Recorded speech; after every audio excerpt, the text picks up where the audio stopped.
नमस्कार दोस्तों। कहते हैं कि इंसान जब सच्चे मन से अपना लक्ष्य तय कर लेता है, उसे पाने के लिए हर संभव प्रयास करने लग जाता है, तो सफलता के लिए निर्धारित किया गया हर लक्ष्य उसे आसान लगने लग जाता है। हम बात करेंगे एक ऐसे इंसान की जिसने अपने जीवन में एक दो नहीं बल्कि तीन तीन मुश्किल लक्ष्य हासिल करके साबित किया है कि अगर आप प्रयास करेंगे तो हर चीज़ संभव है। हम बात करना चाहेंगे राजस्थान के रहने वाले पूर्व डॉक्टर, पूर्व आईएएस, वर्तमान में एंटरप्रेन्योर रोमन सैनी की।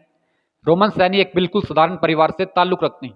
इनके पिता एक इंजीनियर है जबकि माता एक गृहिणी है। रोमन सैनी को आप एक ऐसे इंसान के रूप में जान सकते हैं जिनके लिए किसी भी फील्ड के अंदर करियर बनाना चुटकियों का काम है। अपने देश के कुछ सक्सेसफुल युवाओं की सूची में भी शामिल कर सकते हैं। आमतौर पर किसी भी फील्ड के अंदर पैसा कमाना कोई नई बात नहीं है, लेकिन हर बार नई फील्ड में जाकर नाम कमाना, करियर बनाना और उसमें सफलता प्राप्त करना अपने आप में एक बड़ी बात जरूर है। रोमन सैनी के आईक्यू लेवल का अंदाजा आप इस बात से लगा सकते हैं कि जिस उम्र में बच्चे 12th क्लास के बोर्ड एग्जाम की तैयारी कर रहे होते हैं, उस उम्र में इनका सिलेक्शन एमबीबीएस के लिए हो जाता है। दरअसल देश की कठिनतम माने जाने वाली नीट परीक्षा को ही मात्र 16 साल की उम्र में पास कर देते हैं। नीट की परीक्षा की बात करें तो हर साल लगभग 15 लाख अभ्यर्थी इस परीक्षा की तैयारी करते हैं, एग्जाम देते हैं, और ऐसी परीक्षा को मात्र 16 साल की उम्र में पास करना अपने आप में एक बड़ी अचीवमेंट है।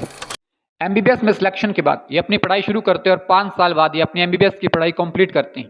एम्स में डॉक्टर बनने के बाद एम्स के national drug dependence treatment centre, जिसे एनडीडीटीसी बोला जाता है, में काम करना शुरू करते हैं। लेकिन काम करने के दौरान ही इनकी लाइफ में एक टर्निंग पॉइंट आता है। दरअसल जॉब के दौरान ही हरियाणा के दयालपुरा गांव में ये पोस्टेड होते हैं, लेकिन यहाँ देखते हैं कि लोगों को स्वास्थ्य सुविधाओं के साथ साथ लोगों को कई अन्य बेसिक सुविधाएं प्रोवाइड ही नहीं करवाई जा रही। लेकिन बतौर डॉक्टर इनकी पावर इतनी भी नहीं है कि समाज के सभी लोगों की सुविधाओं को ये पूरा कर पाएं। तो फिर इनके मन में एक सवाल आता है कि क्यों ना डॉक्टर से एक कदम आगे यूपीएससी की तरफ बढ़ाया जाए, आईएएस अधिकारी बना जाए। और 6 महीने बाद ही ये अपनी डॉक्टर की नौकरी छोड़ देते हैं और यूपीएससी की तैयारी में जुट जाते हैं। यूपीएससी भी एक ऐसी परीक्षा है जिसमें हर साल लगभग 8 से 13 लाख अभ्यर्थी एग्जाम देते हैं, लेकिन अंतिम रूप से लगभग एवरेज 1000 या उससे भी कम अभ्यर्थी इस एग्जाम को पास करते हैं। लेकिन रोमन सैनी यहाँ भी 2013 सिविल सर्विस एग्जाम के अंदर मात्र 22 साल की उम्र के अंदर ऑल इंडिया रैंक 18वां हासिल करते हैं, और यह उनका पहला ही प्रयास होता है। और 22 साल की उम्र के अंदर ही ये देश के सबसे कम उम्र के आईएएस अधिकारियों में शामिल हो जाते हैं। 22 साल की उम्र भी आमतौर पर एक ऐसी उम्र है जिसमें बहुत सारे स्टूडेंट्स अपना कॉलेज पास करते हैं, लेकिन 22 साल की उम्र के अंदर एक जिले के असिस्टेंट कलेक्टर बन जाते हैं। मध्य प्रदेश कैडर में अलॉट होता है। आईएएस जैसी नौकरी मिलने के बाद शायद ही किसी युवा के मन में असंतुष्टि रहती है, इस नौकरी को छोड़ने का मन होता है। लेकिन रोमन सैनी एक ऐसे व्यक्ति हैं जिन्हें आईएएस की नौकरी भी ज़्यादा दिन तक रास नहीं आती, और 1 साल 8 महीने के बाद ये आईएएस की नौकरी भी छोड़ देते हैं। यहाँ भी इनके कैरियर में टर्निंग पॉइंट आता है।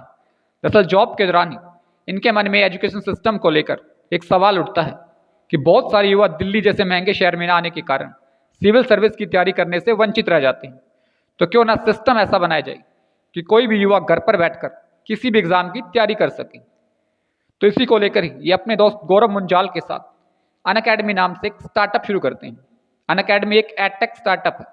एडटेक का मतलब है कि शिक्षा को डिजिटल तकनीक में कन्वर्ट करना, शिक्षा को संचार और टेक्नोलॉजी के माध्यम से आसान बनाना।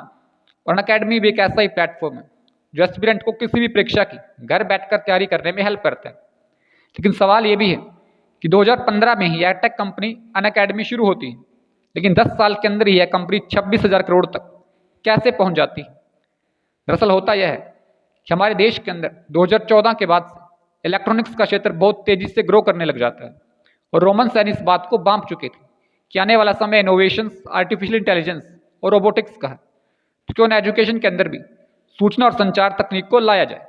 तो इनकी स्टोरी में सीखने वाली बात है, किसी भी फील्ड के अंदर कामयाब हुआ जा सकता है। दृढ़ इच्छा शक्ति, सही दिशा और कार्य के प्रति प्रतिबद्धता आपको एक कामयाब इंसान बना सकती है।